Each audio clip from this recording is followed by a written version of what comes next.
আসসালামু আলাইকুম প্রিয় শিক্ষার্থী ভাই ও বোনেরা, সবাই কেমন আছেন? সামনে আমাদের বিটিপিটি ফাইনাল পরীক্ষার গণিত 3.5 মডিউলের পরীক্ষা আছে আগামী পরশুদিন। এখন এই গণিতে বেশিরভাগ প্রশিক্ষণার্থী মানে আমার শিক্ষার্থী ভাই ও বোনদের অনেকের একটা কমন সমস্যা, সবাই দেখি গ্রুপে অনেক লেখালেখি করছে যে ভগ্নাংশের গুণ, এটা তারা চিত্রের মাধ্যমে তাদের বুঝতে একটু সমস্যা হচ্ছে। তা আশা করি আমি এখন ওই সমস্যাটা নিয়ে আপনাদের যেভাবে দেখাবো, এটা যদি আপনারা বুঝেন তাহলে ইনশাআল্লাহ এই সমস্যার সমাধান হয়ে যাবে। আচ্ছা, আমি একটি ভগ্নাংশ লিখেছি, আমাদের বইয়ে আছে, এই আমাদের মডিউলেই ভগ্নাংশ এটার ছবি দেওয়া আছে। এখন ছবিটা কিভাবে হলো সেটার ব্যাখ্যাটা আসলে এখানে দেয়া নেই, ওই ব্যাখ্যাটি আমি এখানে দিব। তাহলে এখানে ভগ্নাংশ লিখেছি 5/4 গুণ হচ্ছে 3/2। 5/4 এটা কিন্তু একটি প্রকৃত ভগ্নাংশ, আবার 3/2 এটিও একটি প্রকৃত ভগ্নাংশ। তাহলে এই ভগ্নাংশটার আমরা গুণ এমনিতে করতে পারি। এমনিতে যদি ভগ্নাংশটি গুণ করি তাহলে সেটা হয় কত? 4×2 8 আর হচ্ছে 3×5 15। কিন্তু এই ভগ্নাংশের গুণফলটি আমরা চিত্রের মাধ্যমে কিভাবে দেখাবো তা আসুন দেখি। আমরা আগে একটি চিত্র আঁকবো, 5 ভাগ করব। প্রথমে আমরা নিচে থেকে হিসাব করব। হ্যাঁ, টোটাল কয় ভাগ? আমাদের এখানে হর আছে 5, অর্থাৎ 5 ভাগ। তাহলে আমরা একটা আয়তক্ষেত্র আঁকবো, সেটা হচ্ছে আয়তক্ষেত্রটা 5 ভাগে রাখবো, 5টি ভাগ করব। আমি ডাবল করে দিই, আমার মার্কারে এই খালি মনে হয় কমে গেছে। এই হচ্ছে 1 ভাগ, এই হচ্ছে 2 ভাগ, এটা আরেকটু দিয়ে দিই, 3 ভাগ, 4 ভাগ, আর এই হচ্ছে 5 ভাগ। 1 2 3 4 5। তাহলে আমাদের দরকার হচ্ছে 5/4 ভাগ, অর্থাৎ এই 1 2 3 4। তাহলে এই 4 ভাগ আমরা একটু দাগ কেটে নিব। প্রথমে 1 ভাগ দাগ কাটছি, এরপরে 2 ভাগ দাগ কাটছি, এরপরে 3 ভাগ দাগ কাটছি, এরপরে 4 ভাগ দাগ কাটছি। তাহলে 5/4 আমরা দাগ কেটে নিলাম, আমাদের এই অংশটুকু শেষ। এরপরে আমরা এটার সাথে গুণ করব 3/2 ভাগ। তাহলে প্রথমে এই অংশটুকুই আমরা 3টা ভাগ করব। তাহলে 3টা ভাগ করব লম্বালম্বি ভাবে। এই হলো 1 ভাগ, এই হচ্ছে আরেক ভাগ, এই হচ্ছে আরেক ভাগ। তাহলে 3টা ভাগ করলাম, 1 ভাগ, 2 ভাগ, 3 ভাগ। এখন আমাদের এখানে আবার কি করব? 3/2 ভাগ আমরা দাগ কাটবো, অর্থাৎ এই 1 ভাগ, 2 ভাগ, 3 ভাগ। খেয়াল করুন, 1 ভাগ, 2 ভাগ, 3 ভাগ। 3 ভাগের আমরা 2 ভাগ দাগ কাটবো, যে কোনো 2 ভাগ। তাহলে আমি এই ভাগ আর এই ভাগটা দাগ কাটবো। এটা আবার একটু কোনাকুনি ভাবে উল্টা দিকে করে দাগটা কাটি।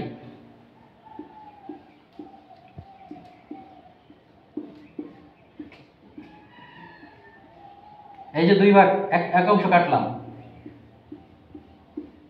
2 ভাগ করে কাটছি কিন্তু।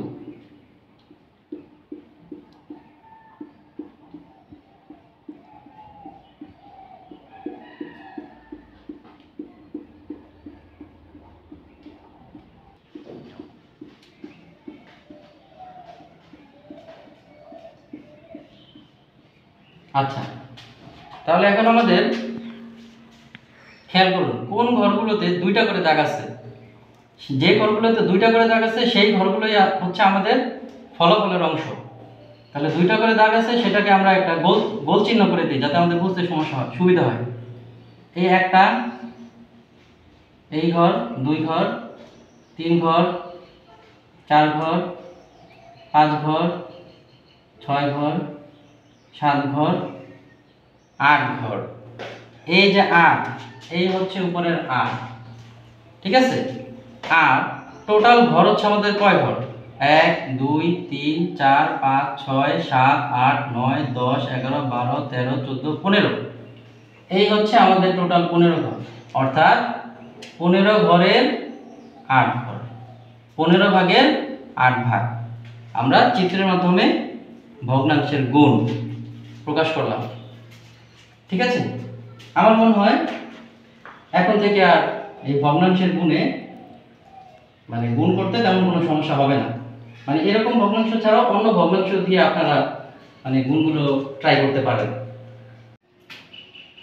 আচ্ছা, আরেকটি বিষয় নিয়ে অনেকে দেখলাম এটাও একটু সমস্যা আছে, সেটা হচ্ছে যে ক্ষেত্রফল নির্ণয়।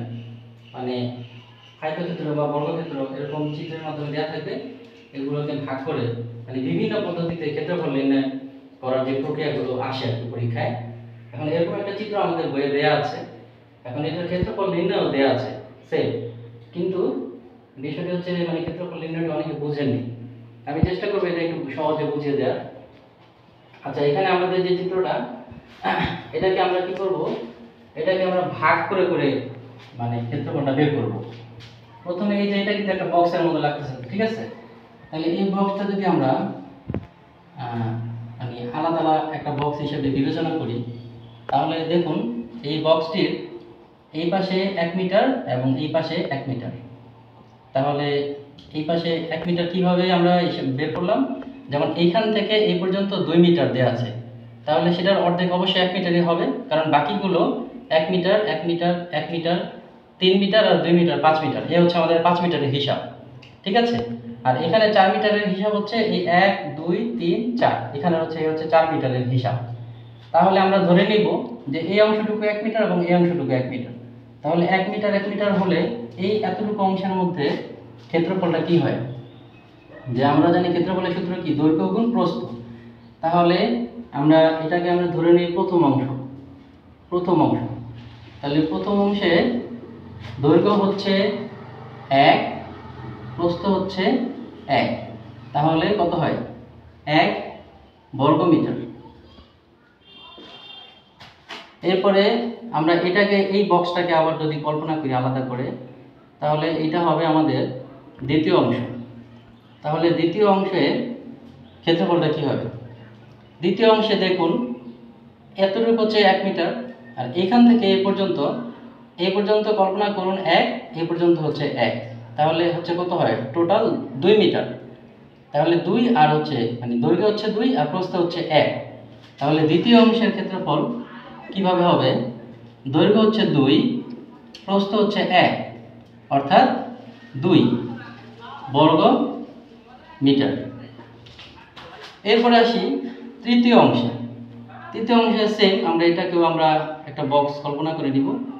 তো বক্স যদি কল্পনা করে নিই, তাহলে এখানে কত, সেম এখান থেকে এ পর্যন্ত 1 মিটার, আর এখান থেকে এ পর্যন্ত কত, এই ধরুন এই হচ্ছে 1, এই হচ্ছে 2 আর এই হচ্ছে 3, মানে এতটুকু 1 এতটুকু 2 এতটুকু 3, তার মানে এখান থেকে এই পর্যন্ত হচ্ছে কত মিটার, 3 মিটার। তাহলে 3 আর এই পাশে 1, তাহলে এটা লিখে নিই তৃতীয়, বুঝতে সুবিধা হবে। তাহলে তৃতীয় অংশে আমাদের দৈর্ঘ্য হচ্ছে 3 আর প্রস্থ হচ্ছে 1, তাহলে এখানে হচ্ছে 3 বর্গ মিটার। তাহলে এই তিনটার আমরা ক্ষেত্রফল বের করলাম আলাদা করে। এখন চতুর্থ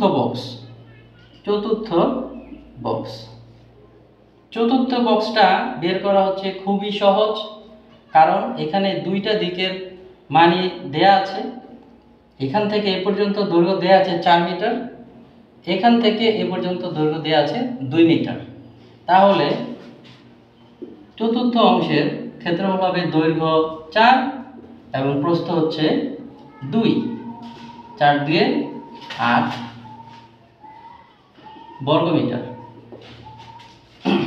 তাহলে এখন আমরা টোটাল ক্ষেত্রফলটা বের করি, মোট আমাদের কত হলো 8 আর 3 হচ্ছে 11, 12, 13, 14, 14 বর্গমিটার। তাহলে এইভাবে আমরা ভাগ করে করে আমরা এটার ক্ষেত্রফল বের করতে পারি। এখন এইটার ক্ষেত্রফল বের করার আরেকটি পদ্ধতি আছে, ওইটা আপনারা সেম ওই প্রসেসেই করবেন। কি করবেন, এই চিত্রটা যেমন আছে এরকমই থাকবে। এটাকে আমরা কি করব, আমরা এরকম বাড়িয়ে নেব।